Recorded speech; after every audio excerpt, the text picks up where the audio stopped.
मैं इस समय देवबंद में हूँ और मेरे साथ हैं यहाँ के बड़े अच्छे पॉलिटिशियंस नहीं कहेंगे, सामाजिक कार्यकर्ता ज़्यादा हैं ये, साथ फैजान सिद्दीकी साहब।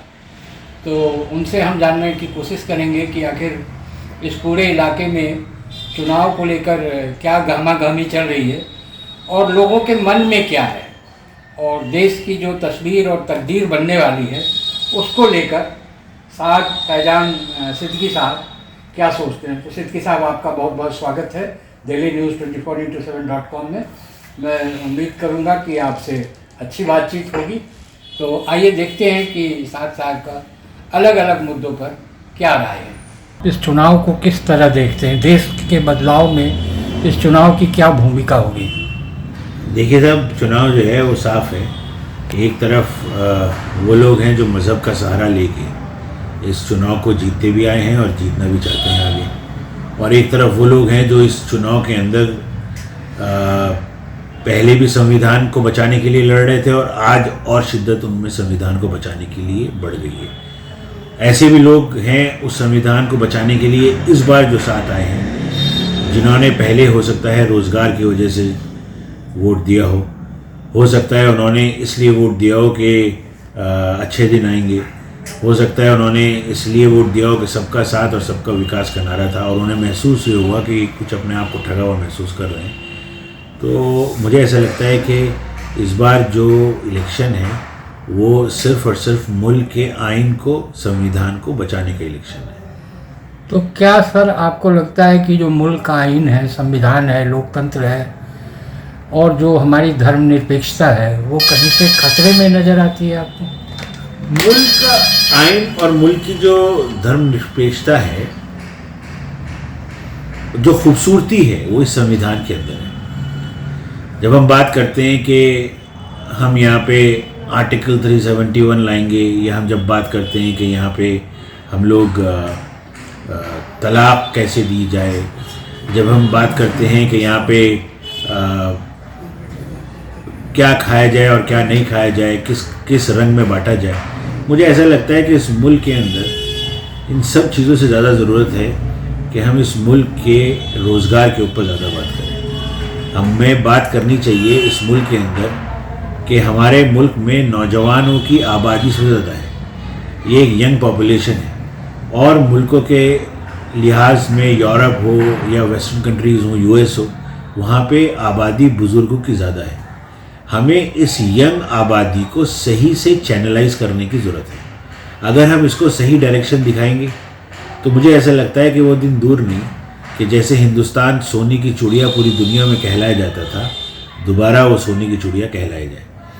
अब हम अगर इसको गलत रंग देंगे तो मोटिवेशन विदाउट डायरेक्शन, जिसे इंग्लिश में कहा जाता है कि आप किसी के अंदर जज्बात भरें और डायरेक्शन ना हो तो वो गलत रंग और रूप ले लेता है। हमें इस नौजवान नस्ल को किसी भी ज़ात और बिरादरी और मज़हब के रंग में न रख के हमें चाइना के मॉडल को अपनाना चाहिए और हमें इस मुल्क में कैसे हम लोग क़यादत कर सकें, कैसे लीडर बन सकें, वो बनने की तरफ ज़्यादा हमारा अहम रोल होना चाहिए। देखिए, इस समय मोदी जी का एक स्टेटमेंट बहुत पॉपुलर हो रहा है कि अभी तो 10 साल में आपने ट्रेलर देखा है, फिल्म अभी बाकी है। देखिए तो बहुत सारे लोग इसका मतलब ये निकालते हैं कि शायद ये संविधान में बदलाव कर हिंदू राष्ट्र की ओर जाएंगे। क्या आप ऐसा कोई खतरा देखते हैं फिलहाल? आप ऐसा करिए कि कोई ऐसा मुल्क बता दें जहाँ पे 22 करोड़ मुसलमानों को ले जाके धक्का दे देंगे और उसके बाद आप ये कह दें कि हाँ साहब ट्रेलर में पिक्चर पूरी हो गई। कोई ऐसी जगह आपके पास अगर हो मुल्क के अंदर, मुसलमान भी यही रहेगा, ये हिंदू भी यहीं रहेंगे, सिख भी यहीं रहेंगे, ईसाई भी यहीं रहेंगे, यही वो मुल्क होगा। अच्छी बात तो ये होगी कि सब खुशी से और अच्छी तरह से रहें। एक अच्छा नेतृत्व ये होता है जो कहता है कि हाँ मैं सारी कम्युनिटीज़ को, हर बिरादरी को, हर सेक्शन को, अमीर को, गरीब को, काले को, गोरे को, सबको साथ लेके चलो। ये होती है लीडरशिप। वोट इसलिए दिया जाता है कि मुल्क को खूबसूरत से और खूबसूरत बनाया जाए, बेहतर को और बेहतर किया जाए। मुल्क इसलिए नहीं बनाया जाता कि ट्रेलर और पिक्चर, क्योंकि ये ट्रेलर और पिक्चर नहीं है, ये आने वाला हिंदुस्तान का भविष्य है।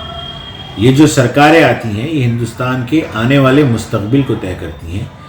सिर्फ इलेक्शन जीतने के लिए अगर हम कोई भी ऐसी बात करें जिससे मुल्क के माहौल पे असर पड़े, तो मुझे ऐसा लगता है कि वो बड़ा दुखदाई होगा। बिकॉज इलेक्शन तो आते जाते रहेंगे, मुल्क की खूबसूरती, मुल्क का अमन, मुल्क का चैन हमेशा बरकरार रहना चाहिए। सर, ये मोदी जी, योगी जी और तमाम लोग 80 में 80 सीट उत्तर प्रदेश में जीतने का दावा कर रहे हैं, तो सहारनपुर के बारे में मैं तो आपसे जानना जरूर चाहूँगा, लेकिन ओवरऑल क्या आपको इलेक्शन में जब हर पार्टी अपना दावा करती है, ये जनता फैसला करती है कि उसको किसके साथ जाना है और कहाँ जाना है।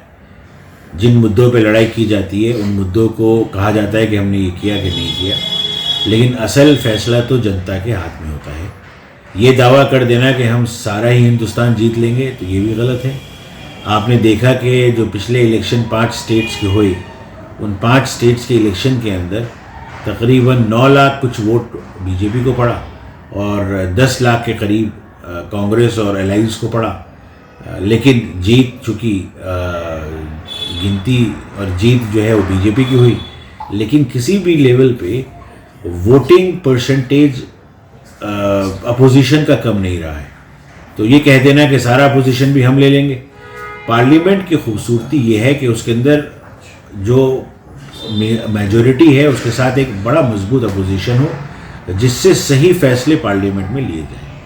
अगर आपको एक सुझाव देना हो प्राइम मिनिस्टर मोदी को, तो आप जनता के बीच रहते हैं, उनके नब्ज को जानते हैं, आप क्या सुझाव देंगे? मज़हब के रंग से इस मुल्क की खूबसूरती को ख़राब मत करिए।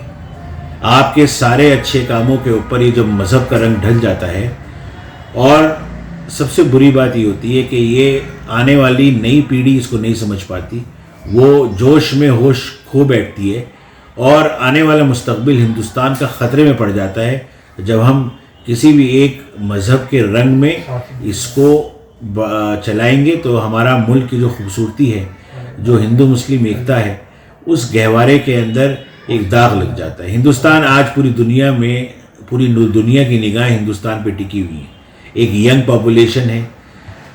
ज़रूरत इस बात की है कि हम इस दुनिया को ये दिखाएं कि हिंदुस्तान एक सेकुलर और एक बेहतरीन खूबसूरत मुल्क है, ताकि दुनिया भर के इन्वेस्टर्स हमारे पास यहाँ पर आएँ और वो दुनिया भर के इन्वेस्टर्स यहाँ पर इन्वेस्ट करें, हमारे युवाओं को रोज़गार मिले, एक बेहतर भविष्य इस मुल्क का और इस मुल्क में रहने वाले लोगों का बने।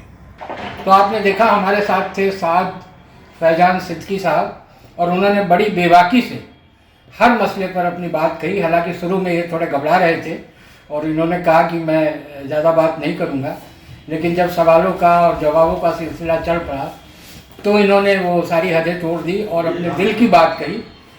तो मुझे लगता है कि आपको भी ये पसंद आएगा। दिल्ली न्यूज़ 24x7.com के लिए देवबंद से मैं संजय कुमार।